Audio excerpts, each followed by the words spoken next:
Hello, coaches. My name is Rich Hargitt. I'm the head football coach at Emmett High School. I'm also the lead consultant for the surface to air system, a consulting group that has got members all over the country. I'm really excited you're here watching this video with us. If you would, and if you have questions, please put them down in that comment section. Love to answer questions from members and non-members alike all over the country. Also, if you would like this video and subscribe to this channel if you're not already, just helps us reach more coaches around the country. That would really help us out. So let's jump right into what our topic is. In this video, I want to discuss a play with you, really a tag, I should say, with you that I think is going to be really, really useful. No matter what kind of concepts you run, no matter what kind of structure you utilize, I think this is one that can be very, very useful for you. Something that I think gives you some extra options. And we're looking at a derivative, so to speak, of the counter game. So we're going to look at this from both an even front and an odd front. We're not going to put too much detail into this, obviously. We're just going to get a base defense up here. We'll just put them in too high. This may not be what you see, but we'll just keep it pretty simple. Okay, so you can dress this thing up however you need to. In this case, I'm going to go ahead and put our H receiver on a little orbit motion right there and bring him on around. And I will put us on a glance post over here and an out cut over here, just for simplicity's sake to hold some of those third level defenders. This is a tag that comes off of our GY counter. Okay. And what I love about GY counters, it's a very versatile play. It's a very, what I would call a multi-use tool play or a Swiss Army knife play. You can do a lot of different things with it. But from time to time, personnel is a consideration. It's an issue, right? We all know that, especially if you're somebody out there listening or watching that coaches high school ball and your kids may not be bigger than the team you're playing. So one of the things we like to do is something we call a Kraken adjustment. Okay, so Kraken, the mythical octopus. Sometimes you just got to come up with screwy names for things so kids remember it. So a Kraken adjustment, instead of it being a GY counter, it's a TY or a T and tight end counter. So here's how that's going to manifest it against an even front. We're going to block down.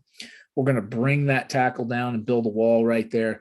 Now we've got a really, really unique option here. Okay, we can bring the center and the guard back, and we can actually combo that three technique.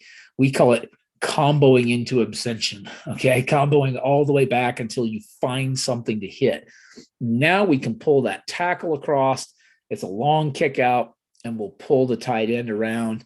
We get that little jab step, and we're downhill right there. Okay, I really like this adjustment. Something we did a couple of years ago, 2019, we did it a little bit, had some success off of it, got away from it for a couple of years. And it's something we're kind of bringing out of mothballs, so to speak, because we are seeing some really good three techniques in our league that are really, really dadgum hard to block. But the other thing that I do it for, and the other reason I really like it a lot, is I like the fact that it gives you a great answer in an odd front. Okay, so just give ourselves a slightly different look here. Let's put ourselves in a trip structure. Again, you can do this from a myriad of different things. There's not a one size fits all scenario here, but let's say you're getting that pretty typical odd front. They're going to try to obviously get as many of these cats in the box as they can. Our first opponent in 22 is going to be a big odd team.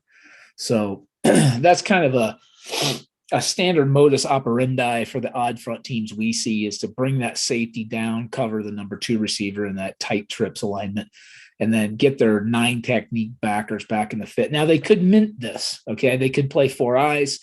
They could play, certainly could play head up 5s and play games. For the purpose of this argument, we can go ahead and just assume they're in the mint front. That's fine. Doesn't really affect what we're going to do. Okay, but now I really like this, and you'll see why here in just a second. Okay, we can play some games with you. Okay, the first thing we're going to do is we're going to have this guard come back to that 4-eye. Okay, so now that guy can't pinch or water ski or chase or whatever the term is, those defensive line coaches that are trying to find ways to stop all the multi-power schemes and pull schemes that spread offenses run. We have a guy to take back and fit that spot. Now we've got a couple different options. We can combo that nose and take that double team all the way back to the backside. Now, I have my personal preference. If you give me a 5, a lot of times I'm gonna play games. We can short it and trap the 5. We can base it and trap the 9. There's all kinds of different options. We can get into that on another video. But for the sake of argument, I'm going to go ahead and I'm going to base that cat. Okay, he's a 4-eye. I'm not going to give him the luxury of looping and arcing and letting him wreak havoc. I'm just going to put a hat on a hat right now. And I'm going to tell my tackle, if you can somehow dig out that 4-eye, that's great. Turn it into an on call. But the odds are likely that he's going to fight pressure and you may just T-board him and drive him down to the B gap. I really don't care.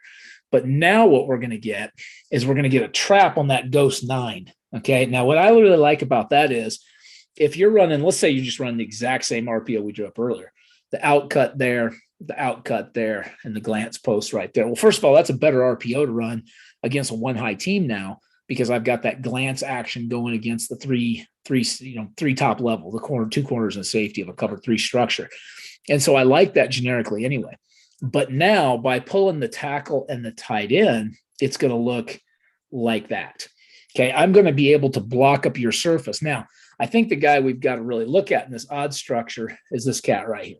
Okay, if he were a head up 5 and he dealt outside, okay, we would just start shorting that and we would veer down onto the backer and trap him. But if he's going to try to be a B gap player, we're just going to let our left tackle tee off on him and take him wherever he wants to go. If we get movement on him at all, and if we can't, we'll just slide him sideways. Now you're going to get a trap and a fold, and he's like a rock in the river, but he's engaged. So our back just has to do a good job of finding the 4 yards. The saying that I like to attribute to this is the offensive line needs to set the table, but the running back needs to cook and serve the meal. Okay, that's the reality of it. So the offensive line is going to fit all those guys, but the back has to go find you the space for 4 yards. That's his job. That's why he's a guy. Okay, so this whole conversation right here, again, this is a Kraken adjustment. And I had somebody ask me one time, why do you call it Kraken? I said, I don't know. It's a cool name that the kids remember. But what it is a tackle and tight end, or if you want to think of it as a tackle and Y, however you want to process it, it's a tackle and Y derivative of the GY counter. And again, just to recap, what I really, really like about it is if you're playing these mint front teams or odd front teams that are playing games, this guy, let me change color here so we know what we're talking about. This guy right here is a pain because he will read your tackle and he'll chase a lot of times. So if you're running GY counter, he's going to try to get in there and blow it up. If you're trying to get him with the tight end, a lot of times he won't, he's strong and physical and you can't dig him out. But now you get a true block back and pull back with this style. Again, not a revolutionary change, but I think it's something really useful and pragmatic that gives you some options to run the football more effectively, especially against teams that are going to have those dynamic 5 or 4-eye technique teams that a lot of mint fronts do that you see made popular by Georgia and some of those other guys. So again, I hope this video was useful for you. I hope it's something you got something out of. Again, please like this video and subscribe to the S2A YouTube channel. If you have comments or questions, put them in the comments section. We'd love to answer them.